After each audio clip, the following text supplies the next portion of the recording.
महेश्वरः गुरु साक्षात् परब्रह्म तस्मै श्री गुरवे नमः।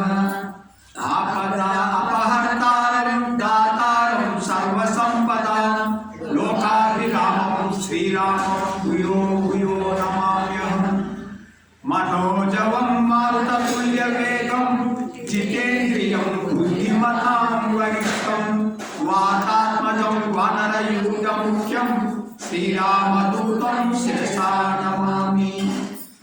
नीलातुङ्गस्तनगिरितटी सुप्तउद्बोध्य कृष्णं पाराख्यं संस्कृतिशतसरसिद्ध अध्यापयन्ति। सोऽशिष्टायां सजनिगलितं या बलात्कृत्य भुङ्क्ते गोदा तस्यै नमः इदमिदं भूय एवास्तु भूयः।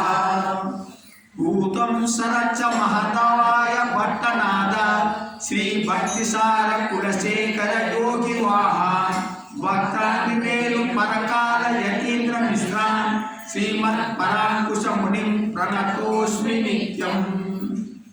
हरि ओम। ఓంకారాన్ని మనం మూడుసార్లు చెప్పుకుందాం. హరి ఓం.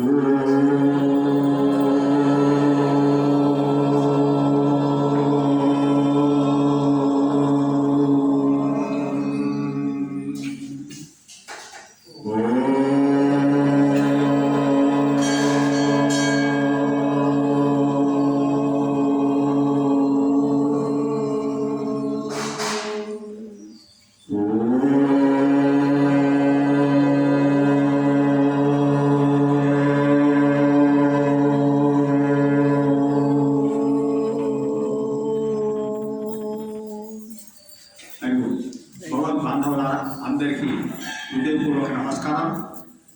మనం ఒకసారి సంకీర్తన చేసుకుందాం. హరే రామ హరే రామ హరే రామ రామ రామ హరే హరే హరే కృష్ణ కృష్ణ కృష్ణ హరే హరే హరే రామ రామ రామ హరే హరే హరే కృష్ణ కృష్ణ కృష్ణ హరే హరే హరే రామ రామ రామ హరే హరే హరే కృష్ణ కృష్ణ కృష్ణ హరే హరే. అయ్యో, కలియుగంలో నామ సంకీర్తనమే అంట మనం. ఎందుకంటే మానవుడు అల్పకాలం, తక్కువ కాలం ఈ కలియుగంలో, తర్వాత అనేక రోగాలు. కాబట్టి ఎక్కువ ఇది జపం కానీ, యజ్ఞాలు కానీ, తపం కానీ, పూజలు కానీ కూడా చాలా కష్టం కలియుగంలో. అందుకోసమే కీర్తన. ఇంత కీర్తన ఏంటంటే రామ రామ అంటే చాలు. అయితే మనకు సులభముగా ఇంత రామ అంటే మనకు అంత మహత్వమైనటువంటి ఆ ఫలం వస్తుందా అని కొందరికి అనుమానం. ఒక రామ అంటే వచ్చేస్తుందా అని. రామలో అంత గొప్పతనం ఉండదు. రామ అంటే చాలు. రామ అంటే ఎంతోమంది తరించింది. ఆ నామానికి అంత విలువ ఉంది. అది చాలామంది పట్టలేరు. రామ అంటే కాదు, మేము ఎన్నో శ్రమపడాలా అనుకుంటారు, కానీ రామ చాలు. ఎందుకు? కలియుగంలో ఇది విశ్వాసంతో రామ అంటే చాలు. మనకు శబరి ధరించింది రామ. రత్నాకరుడు వాల్మీకి రామాయణం రాసింది. ఎవరు? రత్నాకరుడు. పూర్వం ఒక దొంగ. రామ కూడా అన్నిటికీ రాదు. మరా అన్నాడు. మరా నుంచి మరా రామైంది. ఆ రామ అని 2 అక్షరాల వల్ల ఆయన వాల్మీకం అంటే పుట్టయిపోయింది. తర్వాత ఆయనకు వాల్మీకి అని పేరు వచ్చింది. చూడు, అంత గొప్పది రామనామం. సో రామనామం మనం నిరంతరం ఎంత వీలైతే అంత మనం నామస్మరణ ఈ కలియుగంలో మనకు నౌక. అంటే ఈ సంసారాన్ని దాటిచ్చేస్తారు. మన యొక్క ఏది పాపాలు, అనేక పాపాలు ఉన్నాయి కదా, దాన్ని తొలగిస్తుంది అంత శక్తి. నిన్న మనము 17వ పాసురంలో నందగోపుల్ని, యశోదమ్మని, బలరాముని మేల్కొనడం జరిగింది. ముగ్గురు మేల్కొన్నారు. అయితే కృష్ణుడు అక్కడ లేడు. కృష్ణుడు ఉన్నాడు అనుకున్నాడు గోపికుడు, లేడు. అప్పుడు బలరాముడు లేపిన తర్వాత బలరాముడు ఏమన్నాడు, ఇక్కడ లేడు కృష్ణుడు, నీలాదేవి మందిరంలో ఉన్నాడు అని చెప్పాడు. అందుకోసం అందరూ గోపికలందరూ గోదాదేవితో ఇప్పుడు నీలాదేవి మందిరం దగ్గరకు వచ్చారు. నీలాదేవి మందిరంలో దగ్గరకు వచ్చి ఇప్పుడు ఈ పాసురాన్ని మనం ఈ పాసురాన్ని అనుసంధానం చేసుకుంటాం. ఉందు మత కలిత్తన్ ఓడాద తోలు వలియన్ నంద గోపాలను మరుమగలే నప్పిన్నాయ్ கந்தம் கமலம் குழலி கடை திருவாய் மங்கு எங்கும் கோழி அலைத்தனகான் மாதவி பந்தல் மேல் பல்காலு குயினங்கள் கூவினகான் மாதவி பந்தல் மேல் பல்காலு குயினங்கள் கூவினகான் பந்தாறு விரலி உன் மைத்துனன் பேர்பாடா செந்தாமர கையாறு சீராறு ஒளி ஒளிப்பா வந்து திருவாய் மகிழ்ந்தேனோ రెంబావాయ్. ఇక్కడ ఈ యొక్క పాసురం యొక్క గొప్పతనం ఏంటిదంటే చాలా ఇష్టమట ఎవరికి? రామానుజులకు ఈ పాసురం చాలా ఇష్టం. ఈ పాసురాన్ని రామానుజులు పాడుతూ అర్థంతో భావయుక్తంగా పాడితే అమ్మవారు సాక్షాత్కారం చేస్తున్నటువంటిది పెద్దల విశ్వాసం. ఈ పాసురాన్ని పాడాలా, దీని అర్థాన్ని తెలుసుకోవాలా, భావంతో పాడితే అమ్మవారు మనకు సాక్షాత్కరిస్తాయి. ఇది రామానుజులు స్వయంగా అనుభవించారన్నమాట. అందుకోసమే రామానుజులకు ఇది చాలా ప్రియమైన పాసురం. ఇక్కడ ముందు మత కలితన్ ఓడాద తోలు వలియన్. ముందు అంటే స్రవిస్తున్నది, ఒక ఇది నీరు కారుతున్నది. ఎక్కడి నుంచి? ముందు మదంతో ఉన్నటువంటి ముందు మత కలితన్ ఏనుగు చాలా మదించిన ఏనుగు అలా దాని ద్రవం కారుతున్నదంట. అంతటి బలం గలవాడు. ముందు మత కలితన్ అంటే ఏనుగుకు ఎంత బలం ఉన్నదో, మదం ఉన్నటువంటి ఏనుగు అహంకారము కామము క్రోధముతో ఉన్నటువంటి అంత ఏనుగంత బలం ఉన్నటువంటి శత్రువుని కూడా ఓడాలంటే శత్రువుని కూడా తోల్వలిని తన భుజబలంతో వాడిని ఎదుర్కొని అన్నంత సామర్థ్యం ఉన్నటువంటి నందగోపాలన్. ఓ నందగోపాలుడు అంత బలవంతుడు అన్నమాట. బాగా భరించినటువంటి ఏనుగు ఉన్నంత బలం ఎవరైతే శత్రువుకు ఉంటుందో అంత బలం ఉన్న శత్రువును కూడా జయించి అంత సామర్థ్యం ఉన్నటువంటి ఓ నందగోపాలుని యొక్క మరుమగలే ఓ మేనకోడలా. ఈ మేనకోడల ఒకటి నప్పిన్నై, మరుమగలే నప్పిన్నై అంటే ఈ అరవంలో నప్పిన్నై అంటారు. అంటే నీలాదేవిని నప్పిన్నై. ఈ నీలాదేవి ఎవరు? అయితే మేనకోడల అని ఎందుకు అంటున్నారు అంటే ఈ నందగోపాలు ఎలాంటి వారు నిన్న మనం తెలుసుకున్నాం. అంబరమే తన్నీరే సోరే అరుణ్ చెయ్యం అంటే వస్త్రాలు ఇస్తాడు, నీళ్ళు ఇస్తాడు, అన్నం పెడతాడు.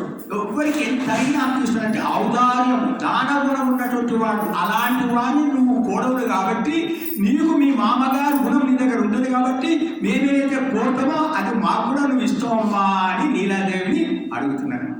ఈ నప్పిన్నై అంటే ఎవరు? మేనకోడలు అంటే ఎవరు? ఈ నప్పిన ఎవరంటే యశోద యొక్క అన్న ఆ తమ్ముడు కుంభుడు ఉన్నాడు, ఆయన బిడ్డ. యశోద తమ్ముని బిడ్డ. ఈ వాళ్ళ నాన్నగారు ఎవరైతే నా కూతురిని వివాహం చేసుకుంటారో చేసుకోవాలని అనుకుంటే 7 ఎద్దులున్నాయి, ఒక బలవంతమైన 7 ఎద్దుల్ని ఒక తాడు తీసుకొని ఒక్క దగ్గర కట్టి పెట్టాలి. అట్లా పెట్టిన వాడికి నా బిడ్డని ఇస్తానని ఆయన సాటింపు చేశాడు. అది ఎవరు చేయలేదు. శ్రీకృష్ణ పరమాత్మ అంత 7 ఎద్దులని, ఆ బలమున్న ఎద్దులను ఒక తాడుతోని కట్టి ఒక దగ్గర పెట్టి అవిటిని జయించి ఈ యొక్క నీలాదేవిని వివాహం చేశాడు. అందుకోసమే ఇక్కడ నీలాదేవి నప్పిన. ఈ నప్పిన అంటే శ్రీకృష్ణుడికి అష్టభార్యలు 8 మంది ఉన్నారు. ఈ 8 మంది ఎవరు ఒకటి తెలుసుకుందాం. 8 మంది. ఫస్ట్ రుక్మిణి, 2వ ఆమె జాంబవతి, 3వ ఆమె సత్యభామ, 4వ ఆమె మిత్రవింద,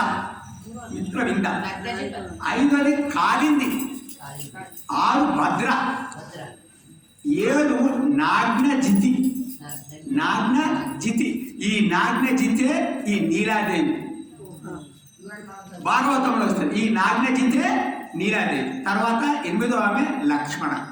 సో ఈ 8 అష్టమంది భార్యలో నాగ్నజితి, నీలాదేవి, నప్పిన. ఈమె శ్రీకృష్ణుడికి చాలా ప్రియురాలు. అందుకోసమే ఓ మరుమగలే నవ్వినాయి. ఎలా ఉంది అమ్మవారు? కందం కమలం కులలి అంటే పరిమళాలు వెదజల్లుతున్నటువంటి కేశపాసములు కలదానా.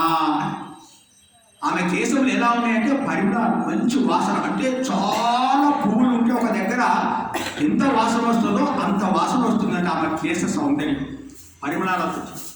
ఎప్పుడైతే పరిమళాలు వస్తున్నాయంటే వీళ్ళు ఊహిస్తున్నారు, ఎవరు? గోదాదేవి గోపికలు ఊహిస్తున్నారు. పరిమళాలు వస్తున్నాయంటే శ్రీకృష్ణుడు లోపల ఉన్నాడు అనుకుంటున్నారు. ఎందుకు? శ్రీకృష్ణుడికి ఇంకొక పేరు ఉన్నది, సర్వగంధ. సర్వగంధ అంటే సమస్తమైన వాసనలు ఆయననే, సర్వరసములు ఆయననే. ఎవరికి? పరమాత్మ.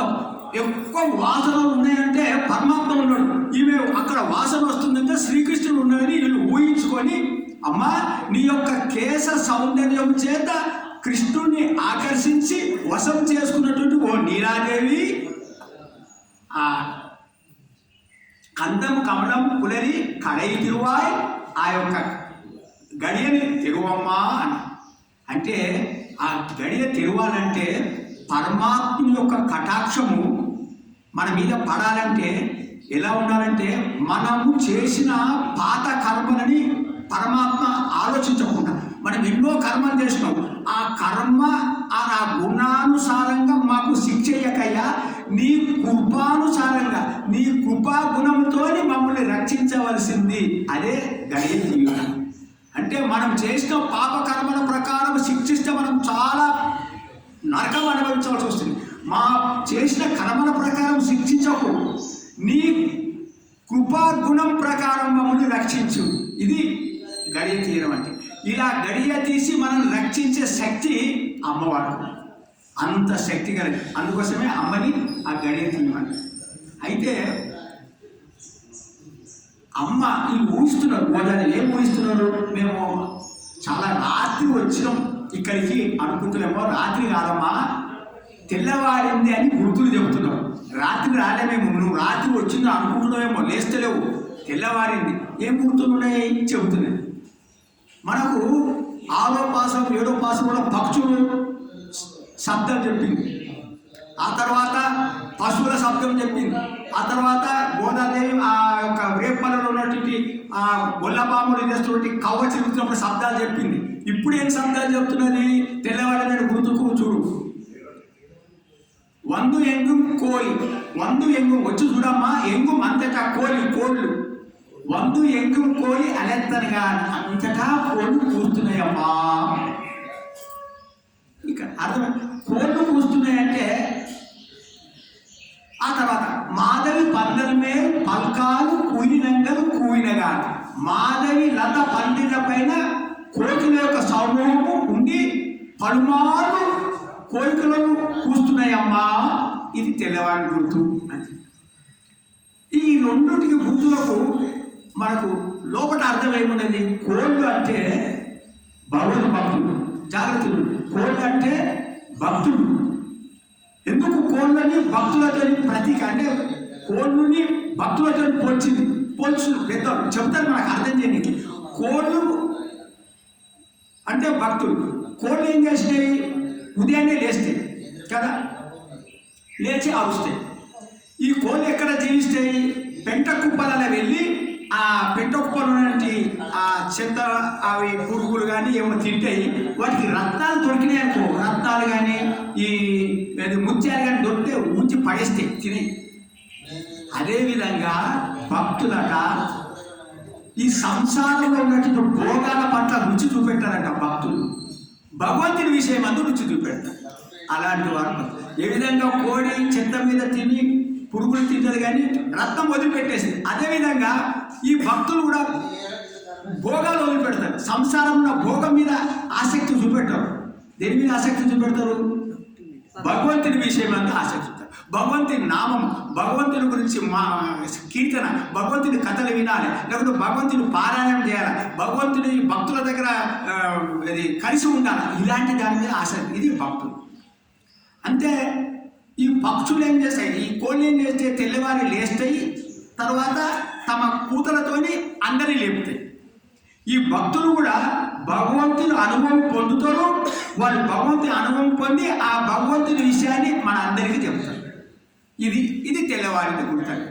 ఇప్పుడు మాధవి పందల మీద పల్కాలు కుయిలంగల్ కుయినగాని కోకిలలు ఎక్కడున్నాయి? ఈ మాధవి అనే లత పందిట్ల పైన ఉండి ఆ గుంపుగా ఉన్నటువంటి కోయిలు ఊత కూస్తున్నాయి అన్నమాట. ఇక్కడ కోయిలలు అంటే అమ్మవారి ఏమంటారు? అల్వార్ అంటున్నారు. అల్వార్లకు ప్రతీక కోయిలలు. ఎందుకు అల్వార్లతో వచ్చింది? మన చూడు కోయిలలకు అల్వార్లకు ఎంత గొప్పగా మనకు అందిస్తారు పెద్దలు. కోయిల అంటే కోయిల ఇతరుల మీద ఆధారపడి బతుకుతుంది. కోయిల ఇతరుల మీద ఆధారపడుతుంది, స్వతంత్రంగా ఉండదు. ఎందుకు? అది గుడ్డు పెడుతుంది కదా, ఆ గుడ్లు తాను పొదగడు, కాకితో పొదిగిపోచేస్తుంది. అంటే ఇతరుల మీద ఆధారపడుతుంది కానీ తను బతుకు, కాకితో పొదిగిపోచేస్తుంది కానీ తను స్వయంగా పొదగదు. సో అదేవిధంగా ఈ అనువారులట వీళ్ళకు భక్తి జ్ఞానం ఎలా వచ్చిందంటే భగవంతుని కటాక్షంతో భక్తి జ్ఞానం వస్తుంది. సొంతంగా వీళ్ళు ప్రయత్నం చేయరు. అల్వారు పరమాత్మనే వీళ్ళకి ఇస్తాడు కటాక్షం. అందుకోసమే అల్వారులకు అంత భక్తి ఉన్నది. మన మామూలు భక్తుల కంటే అల్వార్లకు ఎక్కువ భక్తి ఎందుకు ఉన్నదంటే పరమాత్మ కటాక్షంతో ఉన్నాడు. అందుకోసమే నీకు ఎక్కువ భక్తి. ఎవరికి? అల్వారు. అందుకోసమే అలాంటి అల్వారు వీళ్ళు. సో తెల్లవారిందని గుర్తు చెప్పింది. అయినా అమ్మవారు లేవలే. తెల్లవారిందని చెప్పినా కూడా అమ్మవారు లేవలే. అప్పుడేమంటున్నారు? ఎందుకు లేస్తలేదని ఒక గోపిక ఆ కిటికీ నుంచి చూసిందట. కిటికీ నుంచి చూస్తే అమ్మవారు ఎలా ఉంది ఇక్కడ వర్ణిస్తుంది. పందారు విరలి, పందారు విరలి అంటే పందారు విరలి అంటే విరలి అంటే వేళ్ళు, పందారు అంటే బంతి. బంతిని పట్టుకున్నారంటే వేళ్ళ సరిగ్గా అమిరిపోయింది ఆ బంతి. పందారు విరలి అంటే బంతి పట్టుకున్నది. అంటే వీళ్ళు ఊహిస్తున్నాడు అంటే రాత్రంతా శ్రీకృష్ణ పరమాత్మతో బంతులాట ఆడుకున్నావమ్మా, నువ్వు బంతులాట ఆడుకున్నావని చెప్తున్నాడు ఆ చేతిలో బంతిని చూసి. అంటే అమ్మవారు శక్తి స్వరూపిణి. ఒక చెవిలో బంతి అంటే ఈ ప్రపంచాన్ని, ఒక చెవిలో సమస్త ప్రపంచాన్ని, చేతన అచేతన ప్రపంచాన్ని ఒక చెవిలో పరమాత్మను పట్టుకోగలదు. ఇది అమ్మవారి యొక్క శక్తి. ఒక చెవిలో సమస్త ప్రపంచాన్ని, ఇంకొక చెవిలో పరమాత్మని పట్టుకొని ఉన్నటువంటి తల్లి అమ్మ ఉండు మైతునాన్ పేరుపాడ, ఉండు మైతునాన్ పేరుపాడ. ఉండంటే నీ యొక్క మైతునాన్ అంటే నీ యొక్క బావగారు లేకుంటే నీ యొక్క నాయకుడిని మేము కీర్తన చేస్తున్నాం అమ్మ. ఉండు మైతునాన్ పేరుపాడ, నీ బావగారిని మేము కీర్తన చేస్తున్నాం తల్లి. అందుకోసమే నువ్వు ఒక చేతిలో బంతిని పట్టుకున్నావు అంటే ఒక చేతిలో ప్రపంచాన్ని పట్టుకుంటావు, ఒక చేతిలో పరమాత్మను పట్టుకుంటావు. అమ్మా నీవు అదే చేతితో మమ్మల్ని పరమాత్మ దగ్గరికి చేర్చమ్మా అని ప్రార్థన చేస్తున్నావు. నువ్వు మైతునాన్ని పేరు పాడ, నీ బావగారిని నీ నాయకుడిని మేము కీర్తిస్తున్నాము. నువ్వు ఎలా రావాలి చెప్తున్నాడు. సెందామర కయ్యాలు శ్రీరారు ఒలిప్ప సెందామర కయ్యాలు. సెందామర అంటే తామర పువ్వు లాంటి చేతులు అమ్మవారి చేతులు, అంటే అంత సున్నితమైన అమ్మ. సెందామర కయ్యాలు నీ చేయి ఎట్లా తామర పువ్వు ఎంత మెత్తగా ఎంత సున్నితం ఉంటుంది, అంత సున్నితమైన నీ చేతులు. శ్రీరారు ఒలిప్ప అంటే శ్రీరారు అంటే సంపద. ఏం సంపద? ఆ నిండైన ఆ చేతికు గాజు ఒలియ అంటే గాజులు ఒలిప్ప అంటే శబ్దమైనట్టు. అమ్మ నీ చేతుల గాజులు శబ్దమైనట్లు. సెందామర కయ్యాలు శ్రీరారు ఒలిప్ప వందు తిరువాయి, వందు వచ్చి అమ్మ నువ్వే వచ్చి నీ యొక్క చేతిలో ఉన్నటువంటి గాజుల శబ్దము వినపట్టేటట్టుగా నువ్వు వచ్చి వందు తిరువాయి, ఈ కవాటములు తిరువమ్మ అంటే నీ ఉదయ కవాటములు తిరువమ్మ. వందు తిరువాయి మతిలిందేలో ఎంబాయి, సంతోషంతో రావాలి. మేమేదో వచ్చినాం కదా అని వీళ్ళు వచ్చిందా వీళ్ళ గురించి నేను వచ్చి బయటికి రావాలి అంత కోపంతో రావద్దమ్మా. సంతోషంగా నీ యొక్క చేతులకున్న గాజులు గలగలగలమని శబ్దం రాగా అప్పుడు నువ్వు వచ్చి తిరువాలి నీ యొక్క ఉదయ కవాటం అని అమ్మవారు చెప్తున్నాడు. అంటే ఇక్కడ మనకు ఏం తెలుసుకోవాలంటే అమ్మవారి యొక్క తత్వం, శ్రీతత్వం ఏంటిదంటే మనకు చెప్తారు ఏంటంటే అది జీవున్నట పరమాత్మ వద్దకు తీసుకెళ్ళి దర్శనం చేయించి మోక్షము ఇప్పించే శక్తి కలిగిన అమ్మవారు. అంత శక్తి. అది అమ్మవారు. ఇంకొకటి, అమ్మవారు ఆచార్యుని దగ్గర ఉన్నటువంటి జ్ఞానము, ఆచార్యుని దగ్గర ఉన్నటువంటి శక్తికి మూల కారణం ఏదైతే ఉందో ఆయన ఆ శక్తికి ఆ బలానికి ఏదైతే ఆయన సంపాదించిందో ఆ బలం కానీ ఆ జ్ఞానం కానీ దానికి ఆధారము అమ్మవారు. అంటే అమ్మవారే ఆ ఆచార్యునికి శక్తి. అందుకోసం ఏమన్నంటే శ్రీమన్నారాయణుడి శక్తి ఎవరంటే అమ్మవారు. శ్రీమన్నారాయణుడికి శక్తి ఎవరు? అమ్మవారు. శక్తి లేనిదే అయ్యవారు ఏం చేయలేదు. అందుకోసమే మన కలకత్తాలో అమ్మవారు కాళికాదేవి ఉంటుంది, అమ్మవారి విగ్రహం. ఆ అమ్మవారి విగ్రహం కాలి కింద శంకరుడు పడుకొని ఉంటాడు. అది అక్కడ పూజ. రామకృష్ణ పరమహంస అంటే అచేతనంగా ఉన్నప్పుడు అయ్యవారు, చేతనం వస్తే అమ్మవారు. అంటే ఏ శక్తి, అయ్యవారిలో ఉన్న శక్తి, అయ్యవారు ఉన్న దయ కారుణ్యం, ఆ శక్తికి మూలం ఎవరు? అమ్మవారు. అందుకోసమే దీన్ని శ్రీతత్వం అన్నారు. దీన్ని ఏమన్నారు? శ్రీతత్వం. ఇది మనకు చెప్తున్నాడు. అందుకోసమే ఈ సమస్త జగత్తును ఒక చేతిలో పట్టుకున్నది అంటే బంతి, పరమాత్మ ఒక చేతిలో ఉన్నాడు అమ్మవారికి. అందుకోసం అమ్మ మమ్మల్ని అదే చేత్తోని మమ్మల్ని అయ్యవారిని దర్శింపజేయి అని కోరు. ఇది ప్రార్థన చేస్తుంది. అంటే అమ్మ నీ యొక్క హృదయ కవాటమును తెలిసి నీ హృదయంలో ఉన్న పరమాత్మను మాకు దర్శింపజేయమ్మా అని కోరుతున్నాడు. అందుకోసమే మన సర్వ ఇంద్రియాలట అమ్మవారిని చూడాలంట. మన సర్వ ఇంద్రియాలు ఏమి? ఇప్పుడు మన కన్ను ఉన్నది, ఆ కన్ను అమ్మవారిని నడిచి వస్తుంటే చూసి ఆనందపడాలంట. అంటే మన కన్ను అమ్మవారిని చూడడానికే ఉపయోగించాలి. మనం ఇంకా వేరే దాన్ని చూస్తున్నామంటే వేరే ప్రపంచాన్ని చూస్తున్నాం, ప్రపంచాన్ని చూసి మనం ఆనందపడుతున్నాం. కానీ అమ్మవారి నడక సౌందర్యం చూసి ఆనందపడాలి కన్ను. తర్వాత ఈ శబ్దం ఏం చేయాలంటే అమ్మవారి యొక్క గాజుల సప్పుడు విని మన ఈ చెవులు ఆనందపడాలి. అమ్మవారి తర్వాత పెట్టుకున్న పూల యొక్క వాసన మన ముక్కు పీల్చి ఆనందపడాలండి. అమ్మవారు తలుపు తీసింది కనుక ఆ తలుపు చేయితో తీసింది కాబట్టి ఆ స్పర్శను చూసి మనం ఆనందపడాలి. ఈ విధంగా ప్రతిదీ మన ఈ ఇంద్రియాలన్నీ అమ్మవారిని చూసి ఆనందించడానికి ఉపయోగించాలి. ఇది మనకి ఈ యొక్క భాషల యొక్క గొప్పతనం. ఆ అమ్మవారిని మనం కృప కోసం ప్రార్థించాలి. అమ్మవారు మనకు దర్శనమిచ్చి అమ్మవారు ఏం చేస్తుంది? అయ్యవారికి దగ్గరికి తీసుకెళ్తుంది అనమాట. అది మనం రేపు చూస్తాం. హరే నమః, హరే నమః, హరే నమః.